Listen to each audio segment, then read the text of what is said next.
बळी इच्छा पुरवितो देव, आला अनुभव प्रल्हादासी, मनोनी करावे भक्तीचे साधन, आहे नारायण भावते ते. द्रौपदी शिवश्री पुरवी अनंत, खाऊन या भाजीपान तृप्त झाला, मनोनी करावे भक्तीचे साधन, आहे नारायण भावते ते. बहिणी म्हणे देवा देई शुद्ध भाव, बहिणी म्हणे देवा देई शुद्ध भाव, येईल अनुभव गुरुकृपे, मनोनी करावे भक्तीचे साधन, आहे नारायण भावते ते. विठ्ठल विठ्ठल. महायोग पीठे तटे भीमरत्यां वरं पुंडरीकाय दातुमिंद्रिये, समागत तिष्ठन्तमानंद कंदम, परब्रह्मलिंगम भजे पांडुरंगम, समचरण सरोजम सांद्रनीलंबुधावम, जगननिहितपाने मंडन मंडनानम, तरुण तुलसी माला कंदरम कंजनेत्रम, सदैधवलहासं विठ्ठलं चिन्तयामि, तपोज्ञान वैराग्य भक्ति स्वरूपम, सदालंकृतं साधु संन्यास योगम, मुखे यस्य वेदांत शस्त्रार्थेणितेम, नमो नारायण गिरे ब्रह्म स्वरूपम. जयांचे केली स्मरण, होय सकल विद्येचे अधिकरण, तेची वंदो श्री चरण, श्री गुरूंचे ते नमस्कारुणी. आता ऐशे नमन करुणी सकळा, हरी कथा बोले बोबडिया बोला, अज्ञानी म्हणवणी अपुलिया बाळा, चालवी सकळा नावामणी. विठ्ठल भक्ती बळीचा पुरवितो देव, आला अनुभव प्रल्हादासी, मनोनी करावे भक्तीचे साधन, आहे नारायण भावते ते. प्रस्तुत प्राप्तस्थळी प्राप्त ठिकाणी संप्राप्त सेवेसाठी निवडलेला भंग, इच्छे यावत भूतालावर सकल जडजीवाचा उद्धार करण्यासाठी आपला देह अखंडित जिजविणारे कैवल्य सम्राज्ञी चक्रवर्ती माऊली महावैष्णव श्री जगद्गुरु तुकोबाराय यांच्या एकनिष्ठ महिला पट्टशिष्या श्री संत सद्गुरु आईसाहेब बैनाबाई महाराज यांचा 4 चरणाचा, बहुतेकांच्या अपरिचयाचा परंतु सुंदर असा भक्ती प्रकरणाचा विचार करणारा किंवा भक्ती कशी करावी असं सुंदर चिंतन करणारा भंग सेवेसाठी घेतलेला आहे. विठ्ठल अभंगावरती काही एक चिंतन करण्यापूर्वी अल्पसा परिहार किमकशा निमित्ताने आपण सर्वजण एकत्रित आलो याची पूर्णतः जाणीव वाढतात, कल्पना सगळ्यांना आहेतच, तरी देखील सांगणं ते वक्त्याचं कर्तव्य ज्ञायानं आपल्या सर्वांच्या परिचयाचे असणारे आमचे आदरणीय श्री हरिभक्तीपरायण श्री दादासाहेब रंगनाथ पगार यांनी नर्मदा पायी परिक्रमा केलेली आहे आणि ती यशस्वीरित्या परिपूर्ण झालेली आहे. आणि म्हणून कन्या भोजन आणि मैया नर्मदेच्या गंगेच्या पाण्याचं जलपूजन असा हा संयुक्त कार्यक्रम या परिवाराने आज आयोजित केलेला आहे. आणि या संबंधाने आपण सर्वजण एकत्रित आलेलो आहोत. अगदी संकल्पित आणि नियोजित वेळेत आपल्याला सेवा करायची आहे. या संबंधाने संबंध गायक वादक मंडळी सर्वांच्या प्रति प्रेमांतर वंदन करून माझ्या नामसंकीर्तनाला सुरुवात. विठ्ठल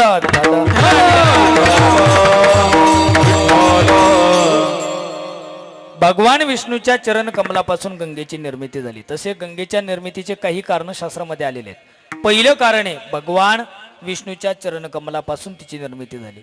भगवान विष्णूच्या चरण कमलापासून म्हणजे कसे, तर भगवंताने जे काही अवतार धारण केले त्याच्यामध्ये 4था अवतार आहे देवाचा वामन.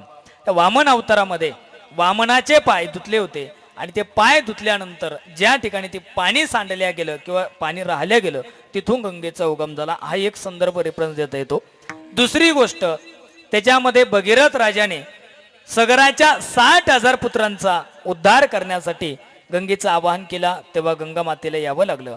आणि तिसरं कारण या गंगा मातेची जी निर्मिती आहे ती भगवान भोलेनाथांच्या जटेमधून, भगवान भोलेनाथाच्या डोक्यातून अथवा जटेतून त्या ठिकाणी निर्मिती झालेली आहे. तुम्ही बघा, आता आपण गंगेच्या तटावरती आहोत, गंगेच्या कडेला आहोत. अर्थात आपल्याला त्याचं महत्त्व माहीत असूनही आपण पाहिजे तितक्या प्रमाणामध्ये त्या ठिकाणी ते महत्त्व जाणून घेत नाही, तो भाग वेगळा. तसं गंगेच्या स्नानाचं फार महत्त्व सांगितलेलं लक्षात घ्या. गंगेच्या स्नान जर केलं तर गंगेच्या स्नानाने माणसाच्या पापाचा परिहार होतो.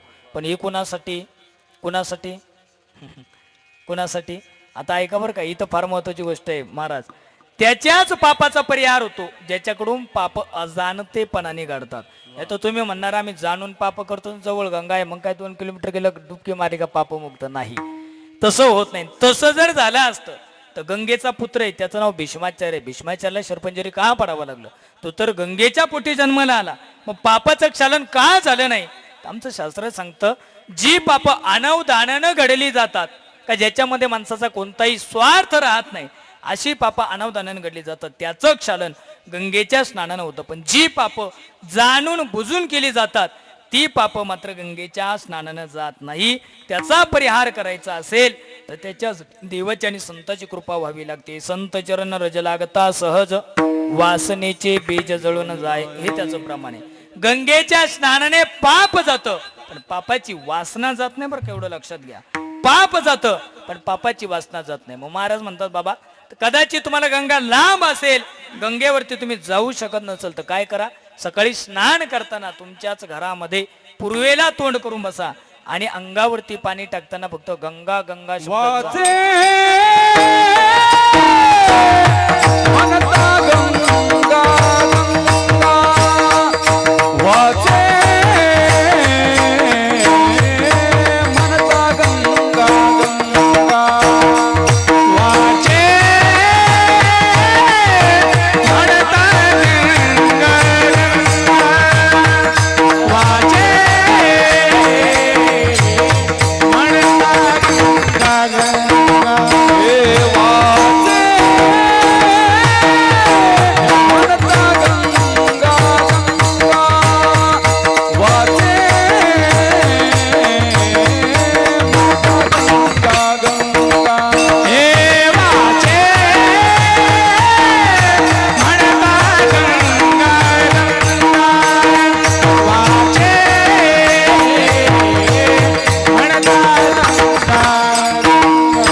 अत्यंत समर्पक आणि गोड प्रमाण महाराजांनी गायलं.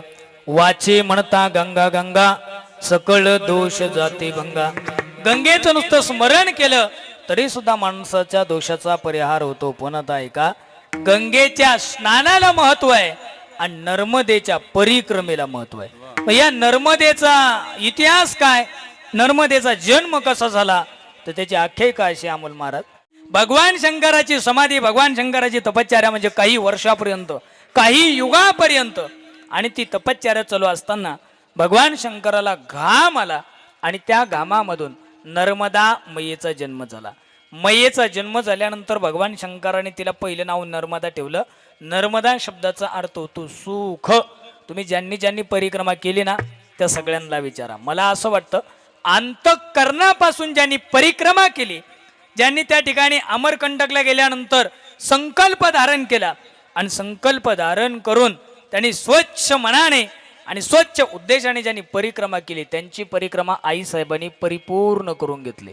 आता परिक्रमेत सुद्धा दोन प्रकार आहे बरं का महाराज. काहींची परिक्रमा ही मनापासून आहे आणि काहींची नुसती चालायचं म्हणून चालायचं, पळायचं म्हणून जवळ करायचं. लक्षात घ्या. आई साहेब तुम्ही पहा कधी कधी असं लक्षात येतं आपल्या परिक्रमेला गेले 15 दिवसात घरी आला. काही काही तर घरी आले आजारी पडले किंवा तिथं आजारी पडले, डॉक्टरच मिळला का यांना काय झालं त्यांनी सांगितलं तुम्ही कधी पुढे जाऊ नका, तुम्ही कुतबा करू नका, लोकांना त्रास देऊ नका, तुम्ही सरळ घरी चला. याचं कारण काय माहितीये का, अंतःकरणापासून ती परिक्रमा केल्याचा करण्याचा संकल्प न करणे, किंबहुना अंतःकरणात जर तुमच्या मद असेल, मत्सर असेल, गर्व असेल तर आई साहेब तुम्हाला जवळ करत नाही. कारण नर मद शब्दाचा अर्थ होतो नर म्हणजे मनुष्य आणि मद म्हणजे अहंकार. जी अहंकार घालवते तिला नर्मदा म्हणतात. कारण परमार्थातलं पहिलं प्रीती लक्षात घ्या, जोपर्यंत तुमचा अहंकार जात नाही तोपर्यंत तुमच्या परमार्थाला सुरुवात नाही. अहंकार गेला तुका म्हणे देव झाला. जोपर्यंत अहंकार नाही, जोपर्यंत गर्व जात नाही तोपर्यंत परमार्थाची सुरुवात होत नाही. आणि म्हणून या नर्मदा मातेची निर्मिती किंवा हिचा जन्म मैखल नावाच्या पर्वतावरती भगवान शंकरापासून झाला. आणि या मातेला पाहिल्यानंतर भगवान शंकराच्या मुखातून तिच्याकरता पहिला शब्द निघाला तो नर्मदा. नर्मदा शब्दाचा अर्थ होतो सुख.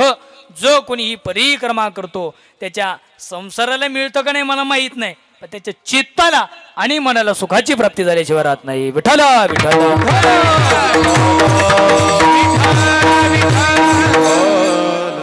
अजून एक महत्वाची गोष्ट आहे का, ही जी नर्मदा मैया आहे ना, ही नर्मदा मैया कुमारी आहे. कुमारी कशी आहे? कुमारी आहे. ती कुमारी का राहिली? त्याचं कारण असं आहे, मैखल नावाच्या त्या पर्वताने म्हणजे तिच्या बापाने आई साहेबांचा विवाह करायचं ठरवलं. पण विवाह करीत असताना नर्मदा मैयानं आड घातले, जो कोणी गुलाब कवड्याचं फुल तोडून आणल त्याच्याबरोबर मी लग्न करेल किंवा विवाह करेल. आता ते गुलाब कवड्याचं फुल कसं असतं मला माहित नाही, पण ते माझ्या वाचनात आलं. ते जरा अवघड असेल त्याचं तपशील. त्याच्यासाठी फक्त एकच युग पुरुष निघाला, त्याचं नाव होतं सोमभद्र. त्या सोमभद्राने ते गुलाब कवड्याचं फुल आणलं आणि नर्मदा मातेला दिलं. नर्मदा माता खुश झाली, दोघांचा विवाह ठरला.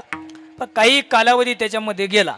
आता तेव्हाचा काळ काय आताच्या काळासारखा नव्हता. आता लग्नाच्या अगोदर आपण साखरपुडा करतो, सुपारी फोडतो, आणि सुपारी फोडल्या फोडल्या तो पोरगा जातानाच तयारीत जातो. म्हणजे जाताना काय करतो, तो मोबाईल घेऊन जातो नाही का, म्हणजे पुढची सोय लगेच करून ठेवतो. त्या काळात मोबाईल बिबाईल काही नव्हते. लग्नामध्ये काही अवधी होता. नर्मदा मैयाने सांगितलं मला त्या सोमभद्राची भेट घ्यायची आहे. पण त्याची भेट घेण्यासाठी जो निरोप पाठवायचा होता तो त्या नर्मदा मैयाची एक मैत्रीण होती, तिचं नाव जुहिला होतं. काय नाव होतं? हा, ती भारतीय होती, फॉरेनर नव्हती बरं का. नाव तिचं फॉरेनर सारखं आहे, जुहिला. पण ती होती भारतीय. तिला सांगितलं एवढा निरोप सोमभद्राला जाऊन सांग का मला तुला भेटायचंय म्हणून. ती जुईला गेली तर परत आलीच नाही. नर्मदेने विचार केला हिला निरोप घेऊन पाठवलं आणि अजून का परत आली नाही. तिला पाहण्यासाठी गेली तर त्या दोघांना नर्मदे मैयाने एकांतात पाहिलं आणि नर्मदा मैयाचा प्रपंचावरचा विश्वास सोडला. अरे ज्याच्या करता मला ज्याच्या नावाचं कुंकू मला लावायचं आहे आणि जी माझी सखी आहे, प्राणप्रिय आहे, मैत्रीण आहे, ते जर प्रपंचात राहून एवढा वाईट विश्वासघात जर करू शकता, याचा अर्थ हा प्रपंच दुःख देणार आहे. या प्रपंचात मला राहायचं नाही. नर्मदा मैयाने तिथंच शपथ खाली, आता मी माझ्या आयुष्यात लग्न करणार नाही. तो राग नर्मदा मैयाला आला आणि तिनं उलटा प्रवास चालू केला. म्हणून जगातल्या सगळ्या नद्या त्या पश्चिमेकडून पूर्वेकडे वाहतात. एकच नर्मदा मैया अशी की जी पूर्वेकडून पश्चिमेकडे वाहते, तिचा उलटा प्रवास त्या दिशेनं चालू झाला. म्हणून नर्मदा मैया ही अविवाहित आहे, तिचं लग्न झालेलं नाही. मात्र गंगा मैयाचं लग्न झालेलं आहे. कोणाबरोबर? शंतनू राजा बरोबर. म्हणून शास्त्र असं सांगतं गंगेमधून रात्री 12 ते पहाटे 3 प्रवेश करू नये. तुम्ही म्हणणार का करू नये, ती विवाहित आहे. आणि असं आमचं शास्त्र सांगतं रात्री 12 ते पहाटे 3 जर तुम्ही गंगेतून प्रवेश केला, गंगा जर ओलांडली तर त्यावेळेला गंगा ही विवस्त्र असते आणि त्यावेळेला मातागमन केल्याचा दोष त्या व्यक्तीला लागतो. विठ्ठल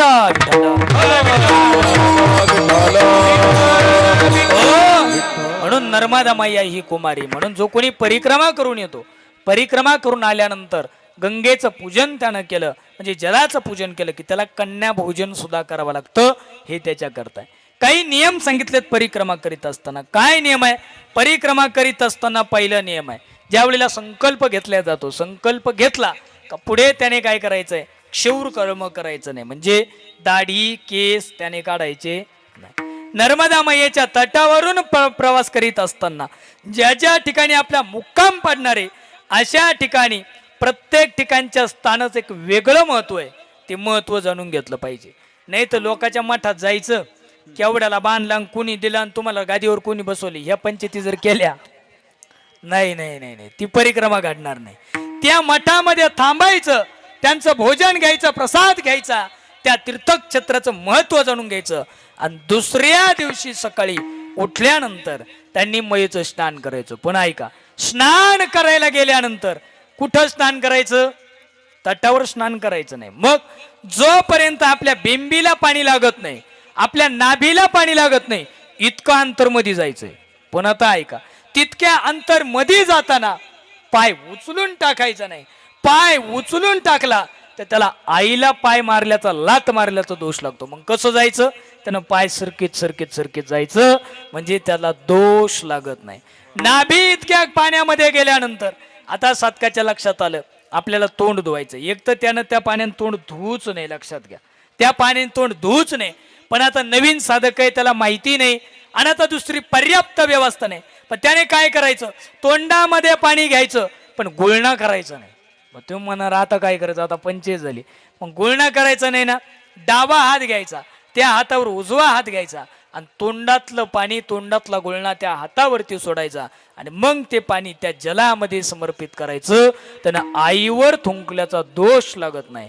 आता त्याच्या पुढे ऐका, एखाद्या सत्काला अमंगल क्रियेसाठी जायचंय. आता अमंगल क्रियेसाठी बहिर्दिशेसाठी नर्मदेचं पाणी वापरू नये. पण त्याला जर पर्याप्त पर्याय नसेल तर त्यानं काय करायचं?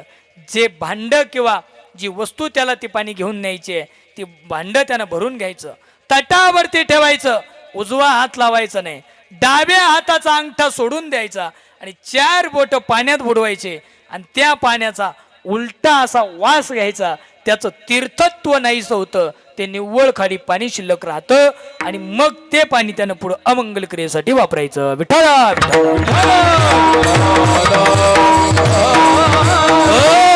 म्हणजे स्नान करताना सुद्धा नियम सांगितलेला आहे. स्नान झाल्यानंतर काय करायचं? तटावरती आलं का पहिलं लगेच गठोडं धरून पुढं ढळायचं किंवा लगेच नाश्त्याची सोय नाही पाहिजे. मग काय करायचं? ज्या वेळेला नर्मदा मैयेचा जन्म झाला ना बाबा, त्यावेळेला भगवान शंकराने सांगितलं होतं, जो कोणी तुझ्या तटावरती येईल, जो कोणी तुझं दर्शन करेल त्याला सुखाची प्राप्ती होईल, त्याच्यावरती माझी कृपा होईल. म्हणून तुम्ही नर्मदा मैयेच्या तटामधले, नर्मदे मैयेच्या पात्रातले प्रत्येक दगड घ्या, तो शिवलिंगासारखा आहे. कारण नर्मदेमधून पाणी वाहत नाही बरं का, नर्मदा मैयेमधून जे वाहतं ते साक्षात भगवान भोलेनाथ वाहतात. भगवान भोलेनाथाची प्रचिती सुद्धा तुम्हाला तिथे येते. आणि म्हणून त्या गंगेचं वाळू काढायची किंवा घ्यायची, त्या वाळूची पिंड तयार करायची, त्याची शास्त्रोक्त पूजा करायची आणि पूजा केल्यानंतर पुन्हा ती पिंड पाण्यामध्ये समर्पित करायची. कारण आता ऐका, बऱ्याच महिला ऋषी पंचमीला जातात, कुठं? गंगेवरती. तिथं बाजूला पिंड तयार करतात आणि पिंड तयार केली का त्याची पूजा करतात, पण पिंड पाण्यात पुन्हा विसर्जित करत नाही. विसर्जित न करता निघून येतात. आणि मग त्या ठिकाणी जर कोणी गेलं, त्याच्या लक्षात आलं नाही, त्या पिंडीला पाय लागतो, ती ओलांडण्यामध्ये येते. किंवा जर त्या ठिकाणी कोणी अमंगल क्रिया केली तर त्याचा दोष ज्यानं ती पिंड निर्माण केलेली आहे त्याला लागतो. म्हणून त्या तटावरती पिंड निर्माण करायची, भगवान भोलेनाथाची पूजा करायची आणि पुन्हा ती पिंड पाण्यामध्ये विसर्जित करायची. अशा पद्धतीने जो कोणी परिक्रमा करतो तीच परिक्रमा शास्त्रात फलदायी सांगितलेली आहे. विठ्ठला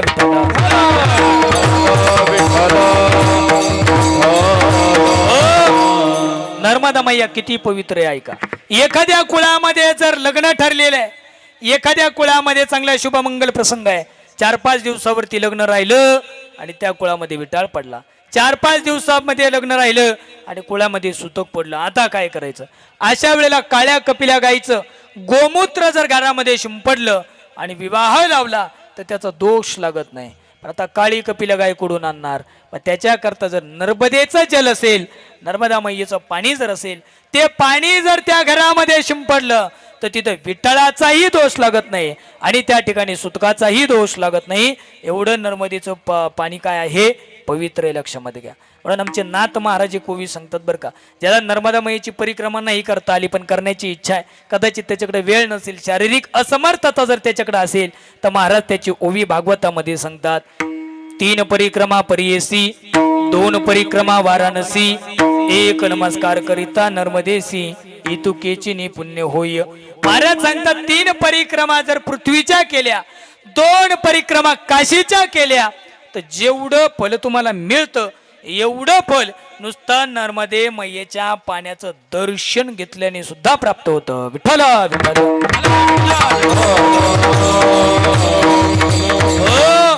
ज्यांनी ज्यांनी परिक्रमा केली त्याचा सुखद अनुभव त्यांना आलेला आहे. ऐका, पुणे जिल्ह्यामध्ये जुन्नर तालुका आहे, त्या जुन्नर तालुक्यामध्ये ओतूर नावाचं गाव आहे आणि तिथे संत होऊन गेले बालयोगी महाराज ओतूरकर. बालयोगी महाराजांनी परिक्रमा केली होती. त्यांचा शिष्य बरोबर होता, त्याचं नाव भागवत होतं. परिक्रमा करीत असताना दुपारच्या वेळेला एका झाडाखाली ते झोपले आणि झोपेमध्ये भागवत नावाच्या शिष्याला सर्पाचा दंश झाला. महाराज झोपलेले होते. झोपामध्ये विषबाधा झाली आणि तोंडातून फेस बाहेर आला. बालयोगी महाराजांना जाग आली. त्यांनी गदा गदा गदा गदा त्याला हलवलं. बाबा आपल्याला पुढचा प्रवास करायचा आहे. पाहता तर त्याच्या तोंडातून फेस आलेला आहे. लक्षात आलं याला सर्पाने दंश केलेला आहे आणि हा मृत झालेला आहे. बालयोगी महाराज उठले, नर्मदेच्या काठावरती गेले, पाण्यामध्ये प्रवेश केला आणि आई साहेबाला विनंती केली, हे नर्मदा मैया, तुझी परिक्रमा करण्यासाठी आम्ही दोघ जण निघालेलो आहे आणि प्रारब्ध योगाने त्याला मृत्यू प्राप्त झालेला आहे. कदाचित त्याचं आयुष्य संपलं असावं, त्याच्या प्रारब्धात ते घडलं, याला माझा विरोध नाही. पण ऐक माते, जर ही बातमी बाकीच्या लोकांना कळाली तर लोक असा गैरसमज करतील, नर्मदेला गेलेली माणसं पुन्हा येत नाही. आई, माझ्यावर कलंक लागला तर चालेल, पण तुझ्यावरती कलंक लागतं कामा नये. आणि जोपर्यंत माझा भागवत जिवंत होत नाही तोपर्यंत मी जागा सोडणार नाही आणि याच जागेवरती माझ्या देहाला समर्पित करेल.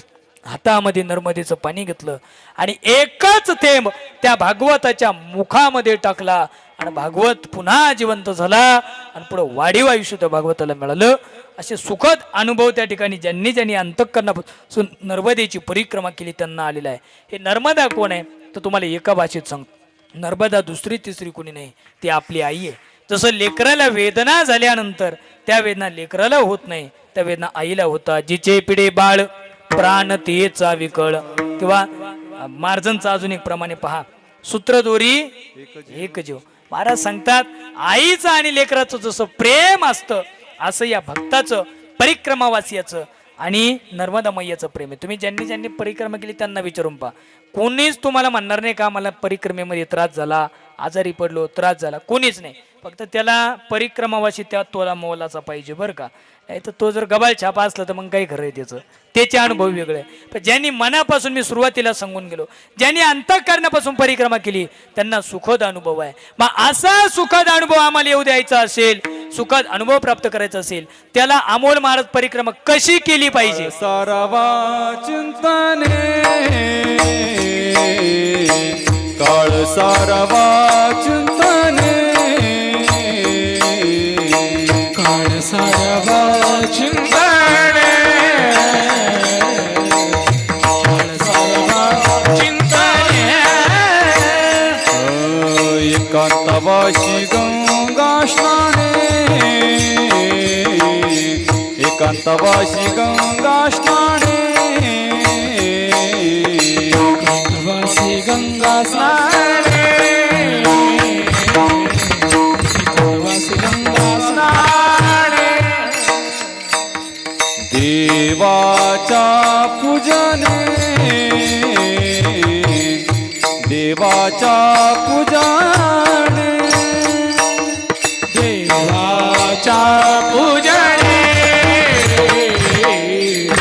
देवाच्या पूजने प्रदक्षिणा तुळशीचा दक्षिणा तुळशीच्या प्रदक्षिणा तुळशीच्या प्रदक्षिणा तुळशीच्या युक्त आहार विहार युक्त आहार विहार विहार विहार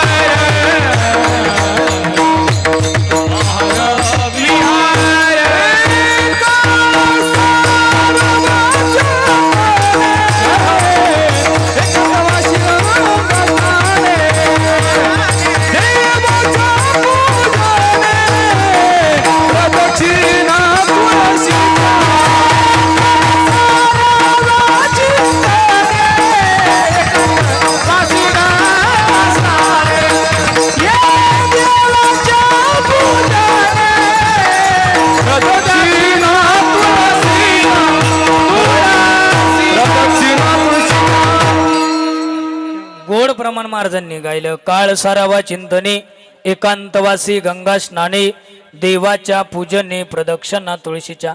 मग परिक्रमा करताना काय करायचंय? त्यानं देवाचं चिंतन करायचं, एकांतामध्ये राहायचं आणि एकांतामध्ये राहून प्रभूचं भोजन करायचं.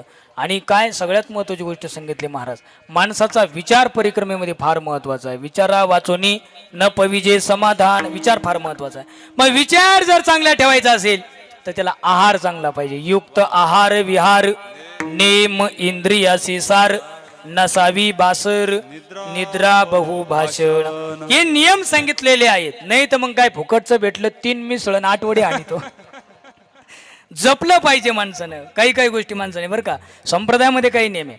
पखवा ज्याला पखवा चांगला वाजवायचा ना महाराज, हाताला जपलं पाहिजे त्यानं. हाताला जर इजा झाली पखवा वाजवता येणार नाही. गायकाला गायन करायचं ना, त्यानं घसा जपला पाहिजे, आवाज जपला पाहिजे. काही आलं का नुसतं भरायचंच काम करतो, अरे ते का पोत आहे का नाही. कीर्तन करायला कीर्तन करायचं ना, त्यानं सुद्धा त्याचे नियम सांभाळले पाहिजे, लक्षात घ्या. म्हणून युक्त आहार विहार नेम इंद्रियासी सार, आणि अशी अंतःकरणापासून जो कोणी परिक्रमा करतो, महाराज म्हणतात त्याला त्या परिक्रमेचं फल प्राप्त होतं. भगवंताच्या परमपदापर्यंत जर पोहोचायचं असेल तर शास्त्रामध्ये 5 गोष्टी सांगितल्या. 1 कर्माने जाता येतं, योगाने जाता येतं, ब्रह्मज्ञानाने जाता येतं, उपासनेने जाता येतं आणि भक्तीने जाता येतं.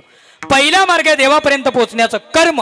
पण कर्म थोडे क्लिष्ट आहे बरं का, कर्मामध्ये दोष राहतात. उदाहरणार्थ जेवण करताना उष्ट्या हाताला खरकट अन्न वळलं तर शास्त्रामध्ये गोमांस खाल्याचं पाप सांगितलेलं आहे. आचमन करताना बाबळीची बी बुडण इतकंच पाणी घ्यावं, जास्त पाणी घेतलं तर मद्यपान केल्याचा दोष सांगितलेला आहे. आचमन करताना पाणी पिताने पेय पदार्थ पिताने जर त्याने फुर असा आवाज काढला तर त्याला कुत्र्याचा मूत्र पिल्याचा दोष लागतो, म्हणजे माणसाच्या कर्मामध्ये दोष आहे. स्नान करताना नियम आहे, पूर्वेला तोंड केलं सुखाची प्राप्ती, पश्चिमेला तोंड केलं व्याधी लागते, दक्षिणेला तोंड केलं व्याधी मिटून आपलं चिंता मिटून धनवृद्धी होते. आता दक्षिणेला तोंड करून आंघोळ केल्याने धनवृद्धी होते, म्हणजे लगेच गठुडे घरात येऊन पडत नाही, त्याला काम करावं लागतं, बॉम्बा मारून हिंडून चालत नाही, ते पण लिहून घ्या. आणि उत्तरेला तोंड करून जर त्याने स्नान केलं तर सगळ्या सुखाची प्राप्ती त्याला होते. म्हणजे कर्मामध्ये काही दोष सांगितलेत, लक्षात घ्या. अजून एक महत्वाची गोष्ट सांगून तुम्हाला जातो. आता तुम्ही कीर्तनाला येताना, कीर्तनाला आल्यानंतर बरेच भाविक मंडळी आली का इथं गादीचं दर्शन घेतात. माझी एक विनंती आहे तुम्हाला, कीर्तन चालू असताना इकडे यायचं नाही, एक तर मागं बसायचं नाही तर डायरेक्ट टाळ घेऊन उभं राहायचं. त्याचं कारण सांगतो बरं का तुम्हाला, म्हणजे कुणाला राग नका येऊन, तुम्ही काय कुणाला उद्देशून बोलत नाही, दोष सांगतो तुम्हाला. इथं येऊन जर तुम्ही गादीचं दर्शन घेतलं ना, व्यास गादी चालू असताना मात्रगमन केल्याचा दोष सांगितलेला आहे शास्त्रात.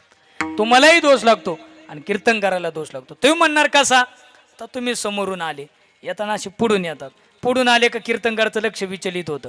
थोडंसं आम्हाला आमच्या हिशोबात बोलावं लागतं. जर थोडा VIP असला ना मग भजनच चालू करावं लागतं, म्हणजे ती लिंक सोडून द्यायची, ये भाऊ, म्हणजे त्या ठिकाणी काय होतं, दोष निर्माण होतो. कीर्तनामध्ये पुढे जागा का सोडायची, तर जिथं भजन चालतं तेवढं साक्षात हनुमंतराय विराजलेले असतात. आणि हनुमंतराय पांडुरंग परमात्मा इथं आपल्या समोर उभा राहून ते भजन, ते नाम ऐकत असतात. त्या नामामध्ये खंड पडला की मात्रागमन केल्याचा दोष त्याला लागतो. आणि त्याच्याही पुढे जाऊन सांगतो, तुम्ही पहा कीर्तन संपल्यानंतर कीर्तनकार व्यासगादीचं असं खाली दर्शन घेतात. त्याचं कारण आहे, इंद्रादिक देव सूक्ष्म रूपाने इथं उपस्थित असतात. आणि तसं जर कीर्तनकाराने केलं नाही तर कीर्तनाची फलश्रुती कीर्तनकाराला मिळत नाही. ते सगळं पुण्य सूक्ष्म रूपाने इंद्रादिक देव घेऊन जातात.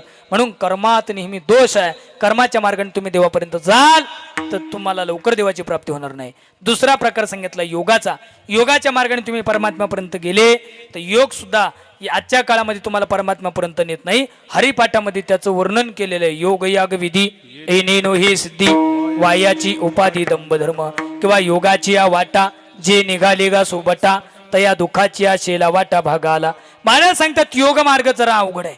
आमचे स्वानंद सुकुणवासी सद्गुरू जोग महाराज पट्टीचे पैलवान होते. पुण्यामध्ये 2 रेड्यांची टक्कर लागली आणि इंग्रज अधिकाऱ्यांना आदेश दिला तर रेड्याला गोळ्या घाला म्हणले. टिळकांनी ते ऐकलं. लोकमान्य टिळक पळत पळत गेले जोग महाराजांकडे. ओ जोग महाराज म्हणले काय, अहो त्या 2 रेड्यांची टक्कर लागलेली आहे आणि ती टक्कर सुटत नाही. इंग्रजांनी आदेश दिलाय त्यांना गोळ्या घाला. जोग महाराजांनी सांगितलं गोळ्या घालू नका, मोठ्या प्राण्यांना वाचवलं पाहिजे. जोग महाराजांचे भाऊ सुद्धा पैलवान होते. त्यांचे लहाने भाऊ आणि जोग महाराज तिथं आले. एका भावाने दुसऱ्या रेड्याला धरलं, जोग महाराजांनी एका रेड्याला धरलं, ताण दिला, 2 रेड्यांची टक्कर सोडवली महाराज.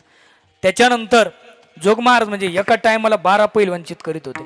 आपल्या अहिल्यानगर जिल्ह्यामध्ये राहुरी तालुक्यात वाघाचा आखाडा आहे, फार प्रसिद्ध आहे कुस्तीसाठी. त्याच्या अगोदर कोल्हापूर सुद्धा नव्हतं बरं का, कोल्हापूर नंतरच्या काळात आलं. त्या वाघाच्या आखाड्याला जोग महाराज कुस्ती खेळायला आले आणि त्यांचं नाव ऐकून आपल्या नगर जिल्ह्यामध्ये श्रीरामपूर तालुका आणि तालुक्यामध्ये सरला बेटाचे महंत ब्रह्मलीन सद्गुरू गंगागिरी महाराज त्यांनी ते ऐकलं आणि ते पाहण्यासाठी तिथं महाराज गेले. 12 पैलवान जोग महाराज यांनी चित केले आणि दर्शनासाठी गंगागिरी महाराजकडे आले. गंगागिरी महाराजांनी सांगितलं, हो जोग महाराज, असे 12 नाही 50 पैलवान आम्ही चित करू शकतो, पण मी पैलवान तुम्हाला तेव्हाच मानेल जर तुम्ही काळ नावाचा पैलवान जिंकलं तर. जोग महाराज म्हणले, काळ नावाच्या पैलवानाला कसं जिंकायचं? म्हणले, माझ्या बरोबर या. जोग महाराज पुण्याला गेले नाही, त्यांच्या बरोबर बेटात आले आणि योग प्रक्रिया शिकायला लागले. योग प्रक्रिया शिकत असताना एक दिवस योगात काहीतरी चुकी झाली आणि रात्रीच्या वेळेला त्यांना धाप लागली, पोट फुगलं आणि जोग महाराजांच्या लक्षामध्ये आलं आता आपला मरण काळ जवळ आला. जोग महाराज उठले, गंगागिरी बाबाकडे गेले, बाबा योगाची प्रक्रिया चुकली आणि आता मला माझं मरण दिसायला लागलं. गंगागिरी महाराज म्हणजे सिद्ध पुरुष होते. हातामध्ये पत्र घेतलं, पत्र लिहिलं आणि सांगितलं, रातोरात आळंदीला जा आणि एवढं पत्र ज्ञानोबा राहायला द्या. जोग महाराजांनी पत्र घेतलं आणि आळंदीमध्ये आले. पत्र ज्ञानोबरायाच्या समाधीवरती ठेवलं आणि त्याच रात्रीला श्री सद्गुरू जोग महाराजांना ज्ञानोबरायाचा साक्षात्कार झाला. यम समोर असताना ज्ञानोबरायानं आशीर्वाद दिला आणि पुढं 45 वर्षाचं वाढीव आयुष्य जोग महाराजांना मिळालं. आणि ज्ञानोबरायानं सांगितलं, आता हे बोनस आयुष्य मिळालं ना, आता हे पैलवानकीत घालवायचं नाही, मग आता हे संप्रदायाच्या सेवेत घालवायचं. विठ्ठल हो, मला सांगायचं काय, योगाची प्रक्रिया अवघड आहे. तिसरा प्रकारे देवापर्यंत पोहोचण्याचं ब्रह्मज्ञान. ब्रह्मज्ञानाने देवापर्यंत जाता येतं, पण ब्रह्मज्ञान सुद्धा फार तीक्ष्ण आहे आणि ते फार कठीण आहे. ज्ञान मिळवणं सोपं आहे बाबा, पण टिकवणं अवघड आहे. आणि ज्ञान जर टिकवता आलं नाही तर ते विष तयार व्हायला त्याला वेळ लागत नाही, लक्षात घ्या. चौथा प्रकारे देवापर्यंत जाण्याचा उपासनेचा. काही उपासना सोपी आहे आणि काही उपासना अवघड आहे. आता परिक्रमेची उपासना सोपी आहे, व्रतवैकल्याची उपासना सोपी आहे, वारीची उपासना सोपी आहे. पण तुम्हाला सांगतो, आपल्या व्रतवैकल्यामध्ये असे काही मंत्र आहे महाराज, ते कोणालाही म्हणता येत नाही. ओमकाराचा जो मंत्र आहे, तो मंत्र जर एखाद्या विवाहित स्त्रीने वयाच्या 45च्या आत जर गुरुमुखातून ऐकला आणि त्याचा जर जप केला तर त्या स्त्रीला संतती होत नाही. लक्षामध्ये घ्या, संतती होत नाही. पण तिला जर संतती व्हायची असेल तर काळ्या कपिल्या गाईचं गोमूत्र तिनं 1 वर्षभर ते पिवा, म्हणजे सेवन करायचं. त्यावेळेस तिला संतती झाली तर होते, नाही तर त्याच्यातही काही सांगता येत नाही. म्हणजे मला सांगायचं काय, काही उपासना शास्त्रामध्ये फार अवघड आहे. महाराज, आम्हाला देवापर्यंत जायचं असेल तर काय करायला पाहिजे? महाराज म्हणतात, काहीच नाही. देवापर्यंत जायचं असेल तर त्याच्यासाठी भक्ती केली पाहिजे आणि भक्ती करीत असताना ती अंतःकरणापासून केली तर त्याचा परिणाम काय होतो जीवनात? अभंगाच्या पहिल्या चरणात, भक्ती बळे इच्छा पुरवी तो देवा, भक्ती बळे इच्छा पुरवी तो देवा,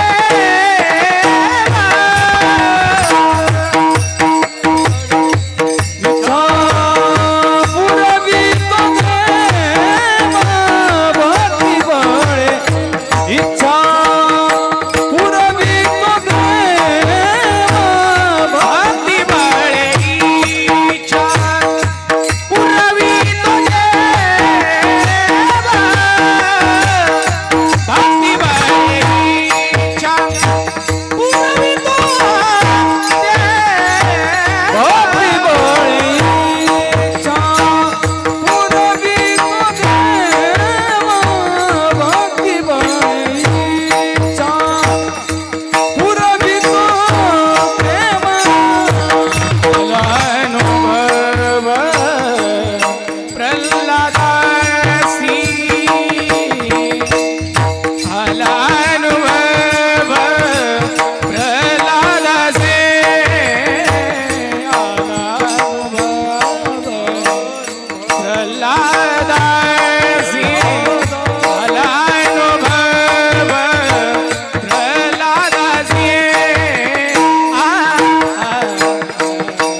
अंतकरणापासून भक्ती जर केली तर त्या भक्तीचा अनुभव भक्ताला आल्याशिवाय राहत नाही बरं का.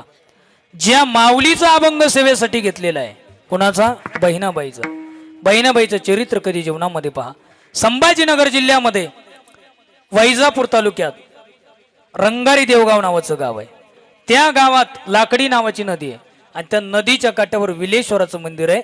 त्या मंदिराचे पुजारी श्री कुलकर्णी यांच्या उदरी 13वा अवतार बहिणाबाईचा झाला आणि अवतार झाल्याबरोबर 3ऱ्या वर्षी बहिणाबाईचं लग्न झालं. जुन्या काळामध्ये लग्न लवकर करीत होते. कधी कधी पोटात गर्भ असला त्याला कुकू लावायची. पोरगी झाली तर माया पाप्याला करील, पोरगा झाला तर सौदा कॅन्सल. जुन्या काळामध्ये बहिणाबाईचं लग्न फार लवकर झालं. बहिणाबाईला शिवर नावाच्या गावामध्ये दिलं आणि ज्या वेळेला बहिणाबाई 10 वर्षाच्या झाल्या त्यावेळेला त्यांना अंदायला गेल्या. त्यांचे मालक गणपती ब्राह्मण होते. ते दोघं जण कोल्हापूरला देवीच्या मंदिरामध्ये त्यांना पूजा करण्याची संधी प्राप्त झाली, नवचंडी याग करण्याची संधी प्राप्त झाली. हे दाम्पत्य कोल्हापूरला गेलं आणि त्या ठिकाणी सेवा करू लागलं. बहिणाबाईचं मन भक्तीकडे आरूढ झालं आणि दोघंही श्री क्षेत्र देव या ठिकाणी तुकोबारायच्या दर्शनाला आले. तुकोबारायच्या दर्शनाला आल्यानंतर अंबाजी गोसावीला असं वाटलं की मला भेटण्यासाठी आले असावे. अंबाजी गोसावीनं ज्यावेळेस त्याला कळलं की माझ्यासाठी नाही तुकोबाराय करता आले, रात्री 2 वाजता बहिणाबाईला घरातून काढलं आणि सांगितलं तुम्ही आमच्या घरून निघून जा. रात्री 2 वाजता बहिणाबाई आणि त्यांचे मालक तुकोबारायच्या वस्त्रीमध्ये राहिले आणि त्याच रात्रीला स्वप्नामध्ये तुकोबारायने बहिणाबाईला स्वप्न दृष्टांत दिला. वारकरी संप्रदायाचे तुम्ही पूर्व पीठिका जर पाहिली तर संप्रदायामध्ये संत 3 आहे, परंपरा 3 आहे, मात्र विचारधारा 1 आहे. ज्ञानोबारायाची परंपरा नाथ संप्रदायाची आहे. नाथरायाची संप्रदाय म्हणजे नाथ महाराजांची परंपरा ही दत्त संप्रदायाची आहे आणि तुकोबारायाची परंपरा ही बंगाली संताची आहे. तुकोबारायाची जी गुरु आहे ना बाबाजी चैतन्य केशव चैतन्य संत आहे. हो, लक्षामध्ये फार मोठी परंपरा आहे. ज्ञानोबारायाची परंपरा. आज वारकरी संप्रदायाचं मूळ पुरुष कोण असेल तर ते म्हणजे भगवान भोलेनाथ आहे. भगवान भोलेनाथापासून वैष्णव तयार झाला, भगवान भोलेपासून शैव तयार झाले आणि भगवान भोलेनाथापासूनच शाक्त संप्रदाय तयार झाला. ज्यावेळेला उपशीर नावाचे ऋषी आकाशवायू मार्गाने चालले होते आणि आकाशवायू मार्गाने जात असताना त्याच वेळेला महर्षी नारद पार्वती मातेकडे गेले आणि पार्वतीला सांगितलं भगवान शंकराच्या गळ्याची मुंडक्याची माळ आहे, त्या मुंडक्याच्या माळेचं रहस्य विचार. पार्वती देवाकडे गेली, देवाला विचारलं देवा मुंडक्याच्या माळेचं रहस्य काय? देवाने सांगितलं बाई हे तुला सांगण्याच्या पलीकडचा विषय आहे, कारण ब्रह्मज्ञानाचा अधिकारी कुणी होत नाही. गीतेमध्ये स्पष्ट वर्णन केलेलं आहे. तद्विद्येन प्रणिपातेन परिप्रश्नेन सेवया उपदेशित ज्ञान ज्ञानिनस्तव दर्शनः किंवा नई ज्ञानेन सदृशम पवित्रमेह विद्यते तस्मय्यम योग संसिग्धा कालीन आत्मनि विंदते. पार्वतीने अट्टास केला. भगवान भोलेनाथाने पार्वतीला घेतलं आणि नदीच्या किनाऱ्यावरती गेले. शिरसिंधू नावाची नदी आहे. ज्ञानोबारायांनी त्याचं वर्णन 18व्या अध्यायामध्ये केलं. शिरसिंधूच्या परिसरी शक्तीच्या कर्णकुहरी नेनो कै श्री त्रिपुरारी सांगितले जे. त्या ठिकाणी ते ज्ञान सांगायला सुरुवात केली आणि ज्ञान सांगत असताना पार्वतीला झोप लागली. ते ज्ञान आकाशवायू मार्गाने उपशूर नावाचे ऋषी चालले होते. त्यांनी का उर्वशीला पाहिलं, काम जागृत झाला, वीर्य पतन झालं, ते पाण्यामध्ये पडलं आणि ते एका मासळीने गिळलं आणि तिच्या उदरामध्ये भगवान मत्स्येंद्रनाथांनी योग प्रक्रियेने विधिवीर्याच्या द्वारे प्रवेश केला आणि ते सगळं ब्रह्मज्ञान ऐकलं. भगवान शंकरने डोळे उघडले. पाहता तर काय, जर पार्वतीनं डोळे झाकलेले तर ज्ञान ऐकलं कोणी?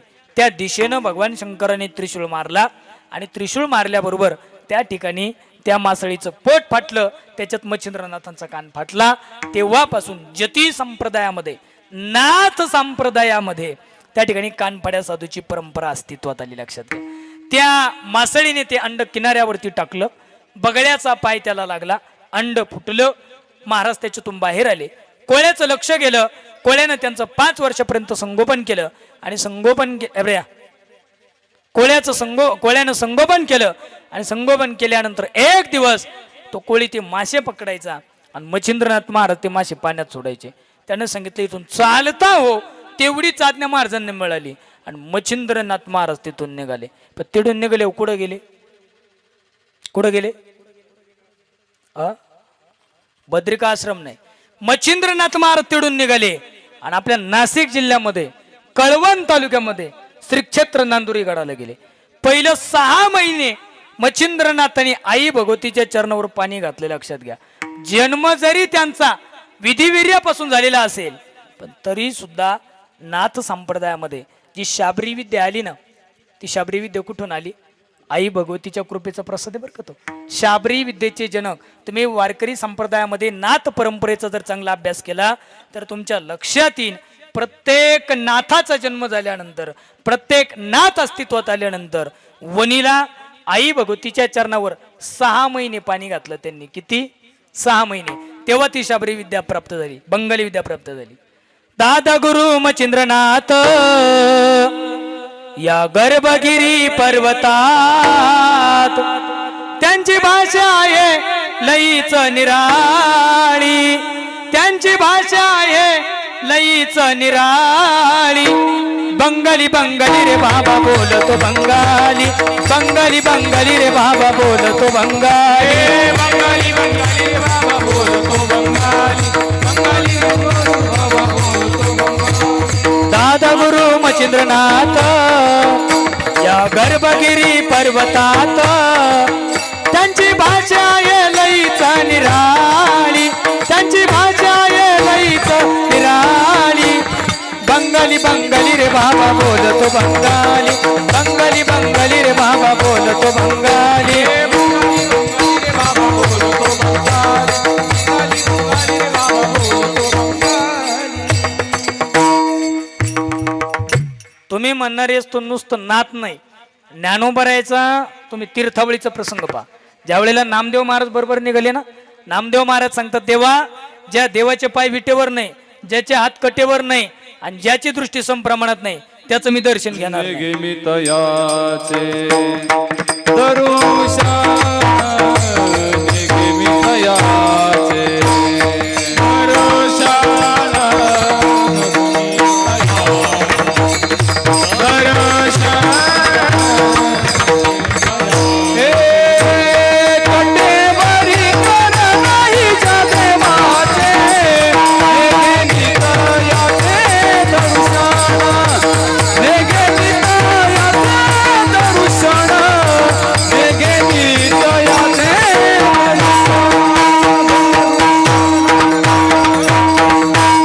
हे कोण म्हणतं? नामदेव महाराज म्हणतात. सागर आवाज आहे थोडं रिटर्नला. नामदेव महाराज सांगतात हे. पण तेच नामदेव महाराज ज्या वेळेला गडावरती जाताना, त्यावेळेला आई भगवतीला पाहिल्यानंतर लाहो लागला लागला अंबा मातेचा, लाहो लागला लागला अंबा मातेचा. हे कोण म्हणतं? नामदेव महाराज म्हणतात. कारण ज्या वेळेला त्यांनी स्वरूप पाहिलं आई शक्ती आदिशक्तीचं, त्यांच्या लक्षामध्ये आलं, अरे त्याच्या पांडुरंग परमात्म्याला मानतो ना, त्याच पांडुरंग परमात्म्याचं हे दुसरं स्वरूप आहे, लक्षात घ्या. हे नामदेव महाराज.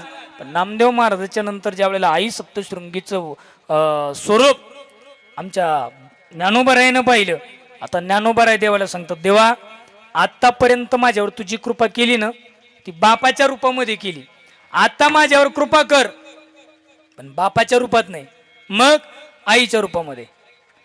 तू विटेवरी सकये बाई हो करी कृपा, तू विटेवरी सकये बाई हो करी कृपा, तू विटेवर सगळे बाई हो करी कृपा, तू विटेवर सगळे बाई हो करी कृपा. माझे मन लाग तुझे पायी हो करी कृपा, माझे मन लाग तुझे पायी हो करी कृपा, माझे मन लाग तुझे पायी हो करी कृपा, माझे मन लाग तुझे पायी हो करी कृपा. तू सावळे सुंदरी हो करी कृपा, तू सावळे सुंदरी हो करी कृपा, तू सावळे सुंदरी हो करी कृपा, तू सावळे सुंदरी हो करी कृपा. तू लावण्य मनोहरी हो करी कृपा, तू लावण्य मनोहरी हो करी कृपा, लावण्य मनोहरी हो करी कृपा, तू लावण्य मनोहरी हो करी कृपा. निज भक्ता करुणा करी हो करी कृपा, निज भक्ता करुणा करी हो करी कृपा, भक्ता करुणा करी हो करी कृपा, निज भक्ता करुणा करी हो करी कृपा. पंढरपुरा राहिली दृष्टी देखिली, संत भेटली वरुण विटाई, वरुण विटाई, वरुण विटाई. सच्चिदानंद अंबाबाई हो करी कृपा, तू सच्चिदानंद अंबाबाई हो करी कृपा, बाई हो करी कृपा, सच्चिदानंद अंबाबाई हो करी कृपा. सैतानंद अंबाबाई हो करी कृपा, सैतानंद अंबाबाई हो करी कृपा, सच्चिदानंद अंबाबाई हो करी कृपा, सच्चिदानंद अंबाबाई हो करी कृपा. मला सांगायचं काय होतं माहिती आहे तुम्हाला, वारकरी संप्रदायामधले हे जे तिन्ही संप्रदाय आहे ना, शाक्त असू द्या, शैव असू द्या किंवा वैष्णव असू द्या, यांची निर्मिती भगवान भोलेनाथांपासून झाली. आणि मग मच्छिंद्रनाथ महाराज तिथून निघाले, नगर जिल्ह्यामध्ये आले. सकाळची वेळ आहे, भिक्षा मागितली. सरस्वती नावाची बाई बाहेर आली. तिने तिचं दुःख सांगितलं, भस्म घेतला, तिच्या हातात दिला. तिनं तो भस्म उकिरड्यावरती टाकला. 12 वर्षांना महाराजांची स्वारी त्या गावात आली. ती बाई पुन्हा भिक्षा घेऊन आली आणि बाबांनी सांगितलं, बाई भिक्षा नको, 12 वर्षापूर्वी नाथांची स्वारी आली होती, तुला भस्म दिला होता, त्या भस्माचा प्रताप, त्याचा प्रसाद कुठे आहे? तिने सांगितलं, भस्म उकिरड्यावरती टाकला. बाबांनी उकिरड्या उकरला आणि त्याच्यातून गोरक्षनाथ बाहेर आले. तिथून पुढे महाराजांची भ्रमंती चालू झाली. नगर जिल्ह्यामध्ये गहिनीनाथगड, पाथर्डी तालुका, तिथं गेलेले असताना त्यांनी गोरक्षनाथाला संजीवनी मंत्र दिला होता. काही लेकरं चिखल खेळत होती. चिखल खेळता खेळता बैलगाडी तयार केली. बैलगाडीवर गाडीवान तयार करायचा आहे म्हणून लेकरं गोरक्षनाथांकडे आली. चिखलाचा गोळा घेतला, गोरक्षनाथांच्या हातात दिला आणि सांगितलं, बाबा याचा गाडीवान तयार करून द्या. गाडीवान तयार करता करता मुखामध्ये संजीवनी मंत्र चालू होता. संजीवनी मंत्राने थेट प्रवेश चिखलाच्या गोळ्यात केला आणि गहिनीनाथांचा जन्म पाथर्डी तालुक्यामध्ये गहिनीनाथ गडाला झाला. पोरं भूत भूत भूत भूत म्हणून पळायला लागली. मच्छिंद्रनाथ महाराज पुढे आले आणि त्यांनी सांगितले, भूत नाही, हे नाथ संप्रदायातले तिसरे नाथ आहे, त्यांचं नाथ गहिनीनाथ आहे. आणि गहिनीनाथांनी पुढे निवृत्तीनाथांना उपदेश केला आणि निवृत्तीनाथांचा उपदेश पुढे ज्ञानोबारायांकडे आला आणि ज्ञानोबारायांपासून पुढे परंपरा तयार झाली. विठ्ठल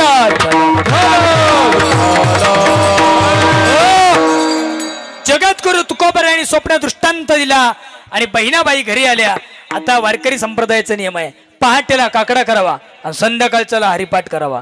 पण आता काकडाने हरिपाठ करायला किमान 2 माणसं पाहिजे, एक पुढं पाहिजे आणि एक मागं पाहिजे. पण त्याच्यासाठी बहिणाबाईकडे कोणीच नव्हतं. शेजारी हिरंबट नावाच्या ब्राह्मणानं बहिणाबाईच्या लग्नामध्ये एक गाय दिलेली होती दान. पूर्वी लग्नामध्ये गाय दान द्यायचे, आता काही कोणी देत नाही. दिले तर शेळी बिळी देतात आणि वरून सांगत आहेत, बोकडे बिकडे झाला तर घेऊन नेऊ शकलं ती बाबाला, म्हणजे पुढची सोय लगेच पाहत येत नाही का. तिनं ती गाय बांधलेली होती. असा विचार अंतःकरणामध्ये आला, हे वासरू माझ्या बरोबर हरिपाठ म्हणन का? एवढा विचार बहिणाबाईच्या मनात आला. बहिणाबाई पुढं म्हणायला लागल्या, वासरू पाठू मागं म्हणायला लागलं, मुकम करोती वाचालम पंगुलंग येते ग्रीम. मला सांगायचं काय, अंतःकरणापासून बहिणाबाईने भक्ती केली तर देवानं तिच्या अंतःकरणातली इच्छा पूर्ण केली.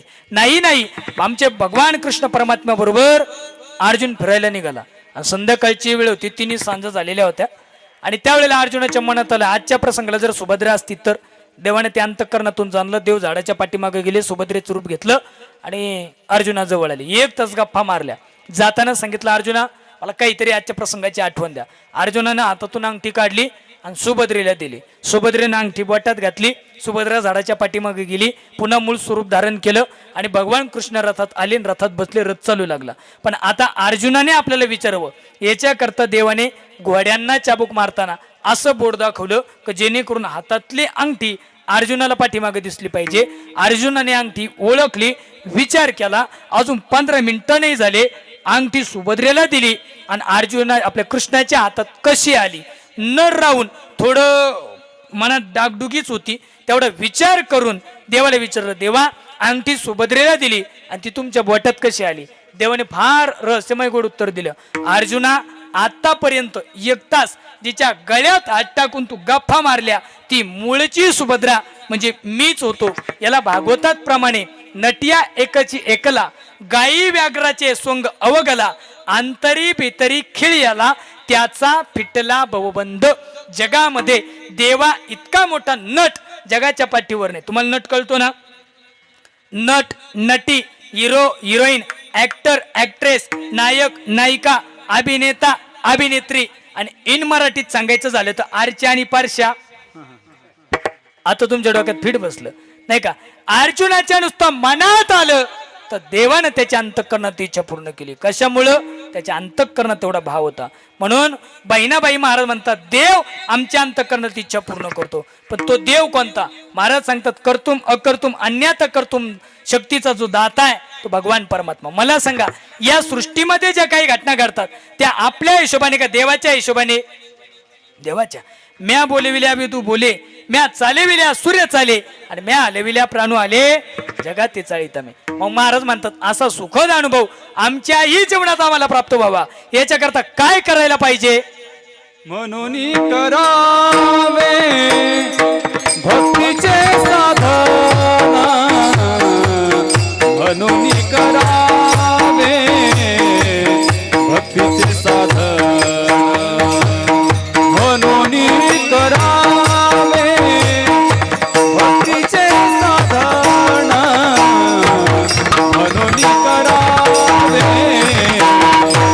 भक्तीचे साधन म्हणून करावे भक्तीचे साधन म्हणून करावे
भक्तीचे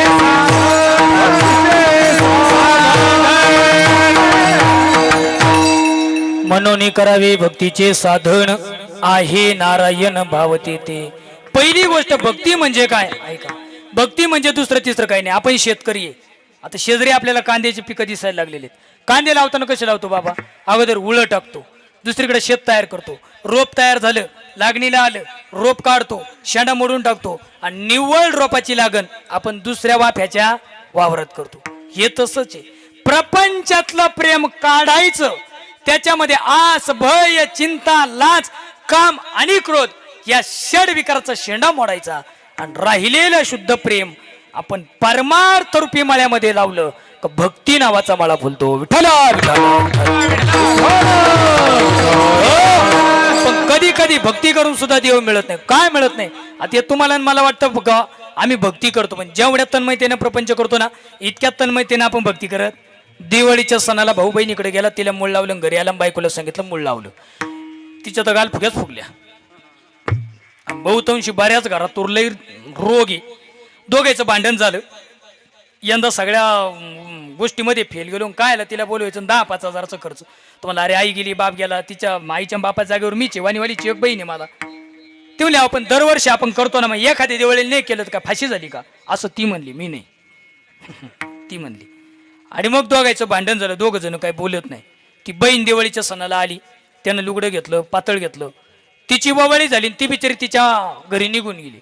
यांचं दोघांचं काही मिटलं नाही. आता बहिणीवरती त्याचं काय प्रेम, आणि बहिणीच्या प्रेमापोटी बायकोशी काय केलंय भांडण. आता विचार करा, शेजारी 2 एकर जमीन इकायला निघाली आणि कोपरगावला कचेरीत गेला आणि त्याला कळलं की जमीन काही कारणाने त्याच्या नावावर होणार नाही, खरेदी खत त्याच्या नावावर होत नाही, खरेदी खत घरात दुसऱ्या कोणाच्या नावावर करतात, कोणाच्याही नावावर करता येईल. आता प्रेम कोणावर आहे बोला? पुढच्या 10 मिनिटात मला थांबायचंय. प्रेम कोणावर आहे? बहिणीवर. राग कोणावर आहे? बायकोवर. आता जमीन कोणाच्या नावावर करणार? याला मराठीत भामट्यापणा म्हणतात. प्रमाण तुकोबरायचं आहे का? तुकोबराय सांगतात, अंतरी संसार भक्ती बाह्यत्कार मनोनी अंतर तुझे पायी. मग काय करा? भक्तीचं साधन करा. साधन जर चुकलं तर साध्यापर्यंत पोहोचता येत. भगवंत साध्य आहे आणि भक्ती हे परमात्म्यापर्यंत पोहोचण्याचं साधन आहे. संध्याकाळची वेळ आणि उन्हाळ्याचे दिवस आहे, घरातली लाईट गेली. म्हाताऱ्याला म्हणली मला करमत नाही, वायरमन घेऊन या. वायरमन आला, त्यानं टेस्टर काढलं, नटवर ठेवलं, नट हलवला, नट आवळला, घरातली लाईट लागली. दुसऱ्या दिवशी पुन्हा लाईट गेली. म्हातारं वायरमन का गेलं, वायरमन सापडलं नाही. म्हातारं घरी आलं, बायको म्हणली बा लई का आली व्हायला लागली, मला जमायचं नाही, झोप यायची नाही, तुम्ही काहीतरी करा. म्हातारं म्हणली बाय वायरमन काले आलं तर त्यानं काही लई यजमंत्र नाही केले, असं काहीतरी टोकदार हात्यार होतं, नटवर ठेवलं, नट आवळला, घरातली लाईट लागली. म्हातारी म्हणली ते तर आपल्याही घरात आहे. म्हातारी लगेच किचनमध्ये पळत गेली आणि तव्यावर उलथ पालथ करायचं हात्यार, त्याला काय म्हणत्या, उलटणी, काही ठिकाणी उचटणी. तिनं ती लोखंडी उलटणी आणली, मालकाच्या हातात दिली, त्यानं सप्ता भाग हातात कॅप्चर केला, टोकदार भाग पुढं ठेवला आणि तो टोकदार भाग नटावर ठेवला, नट हलवला आणि म्हातारा कायमचा हलला. इतक्या जोरात हल्ला. दृष्टांत कळाला का? काल वायरमनच्या हातात काय होतं, टेस्टर. आज टेस्टरची जागा लोखंडाने घेतली, विजेचा सप्लाय झाला आणि मात्र गतप्राण झालं. साधन चुकलं का माणसाला मृत्यूपर्यंत पोहोचावं लागतं. मग परमार्थातलं साधन चुकलं तर ईश्वराची प्राप्ती कधी होणार? विठ्ठल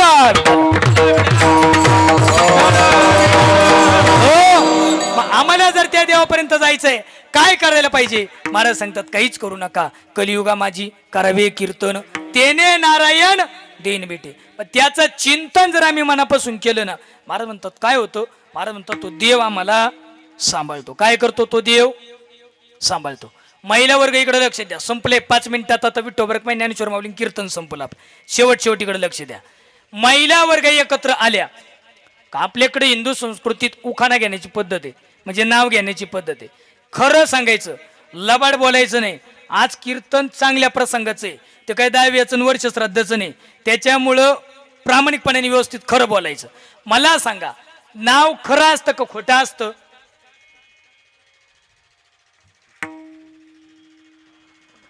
बोला. त्याला भामटे ते इडे नाही बोलायचे, त्यांना कीर्तनात प्रवचन बोलता येत नाही, त्यांचं वातावरण घरी पाहायचं. आमच्या शेजारी एकदा भांडण चालू होतं आणि मी बाहेर उभं राहून ते भांडण ऐकत होतो.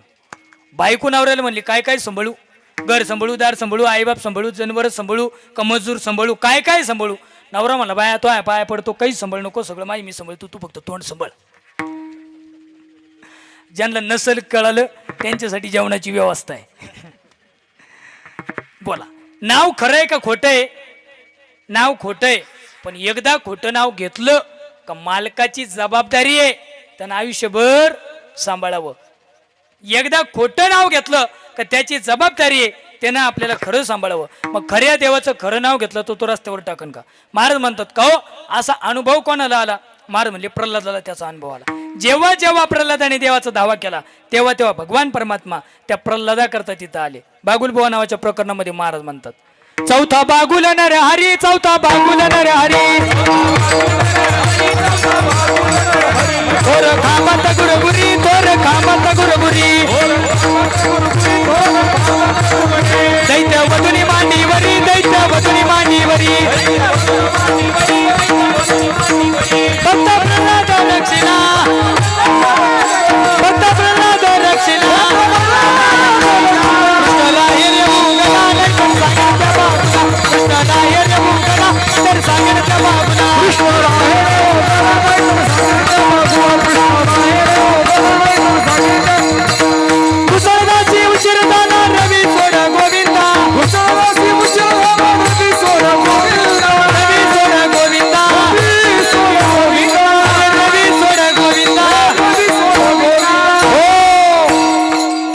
कृष्ण राहेर उगला नाहीतर सांगेल त्या भागला, कृष्ण राहेर उगला नाहीतर सांगेल त्या भागला, कृष्ण राहेर उगला नाहीतर सांगेल भागला, राहेर उगला नाहीतर सांगेल भागला.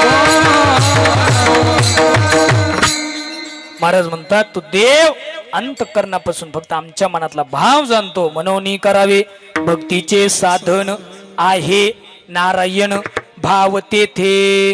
2 मिनिटांमधला दृष्टांत सांगतो थांबतो, ऐका.